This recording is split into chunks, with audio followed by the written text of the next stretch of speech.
जब कोई चीज टूटती है ना और टूटने के बाद जब वो बनती है तो बहुत गजब की बनती है। भारत के एक बहुत बड़े सिंगर हैं जिसको आप सबने सुना होगा, कौन? अरिजीत सिंह। निकाल दिया गया उनको, बहुत मेहनत की थी उन्होंने, इंडियन आइडल में निकाल दिया गया, 3 से 4 जगह उनको निकाला गया और सबने कह दिया कि आपकी आवाज में वो दम नहीं है। वो रुक गया क्या बंदा? वो रुक सकता था कि यार भाग्यवाद में नहीं लिखा हुआ है, शायद आवाज में कुछ दम ही नहीं है। उसने अपनी आवाज को, उनका इंटरव्यू सुनना, मैंने अपनी आवाज को कम से कम 100 बार तोड़ा है, अपनी आवाज को 100 बार तोड़ के, और वो व्यक्ति आज कितना बड़ा बना है आप सोच सकते हैं।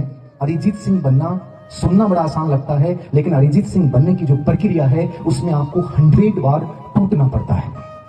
और वो टूटन हमारे अपनों से भी होती है, हमारी कमियों से भी होती है, हमारे रिश्तेदारों से भी होती है और बहुत सारे डिस्ट्रक्शन से भी होती है। मैं आपको यही कहूंगा, सबसे बड़ी खूबसूरती ये है इन सब डिस्ट्रक्शन को रौंद देना। कोई भी आए, कितना भी बड़ा डिस्ट्रक्शन आए, कोई लाइफ में बहुत खूबसूरत लड़की भी आए या खूबसूरत लड़का भी आए, छोड़ देना, हटा देना एक बार, और पूरी मेहनत जो तुम 2 से 3 साल उस प्रोजेक्ट पे लगाना, और उसको बनने के बाद जो खूबसूरती तुम्हारे व्यक्तित्व में आएगी ना, वो पूरी दुनिया को आकर्षित करेगी। और यदि तुम उस एक खूबसूरती के चक्कर में रुक गए ना, मैं फिर कह रहा हूं, गलियों में घूमोगे, कोई छोटी सी दुकान खोलोगे, कहीं कदर नहीं होगी, कोई इज्जत नहीं होगी, कोई नहीं बुलाएगा। आज मुझे बुला रहा है, मेरे जैसे बहुत सारे लोग थे, बहुत सारे लोग थे मेरे जैसे जो कुछ नहीं बने, कोई वैल्यू नहीं है। मैं बन गया, आज मेरी भूमिकाएं गढ़ी जा रही हैं, मैं नहीं बनता, मेरा भी कोई इतिहास नहीं होता।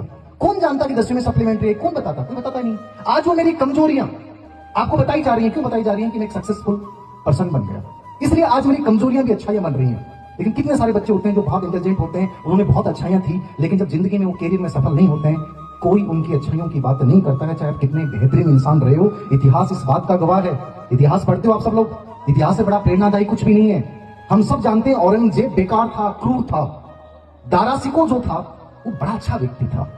पूरे भारत की भावनाएं थी, जनता की भावनाएं थी कि दारा सिको राजा बनना चाहिए। बना क्या दारा सिको? नहीं बना। दारा सिको का गला काट के पूरी जनता के सामने दिखा दिया गया। तुम्हारी भी स्थिति वही है। इतिहास सबसे बड़ा दर्पण है। अच्छा होना इंपॉर्टेंट नहीं है। आज दुनिया जो पूजती है ना, पूरी जनता को झुकाया ना, औरंगजेब ने झुकाया। क्रूर था, आतताई था, लेकिन उसकी प्लानिंग गजब की थी, उसकी इच्छा शक्ति गजब की थी, और वो जीत गया, इसलिए वो राजा बन गया। और दारा सिको एक अच्छा व्यक्ति था, वो रह गया।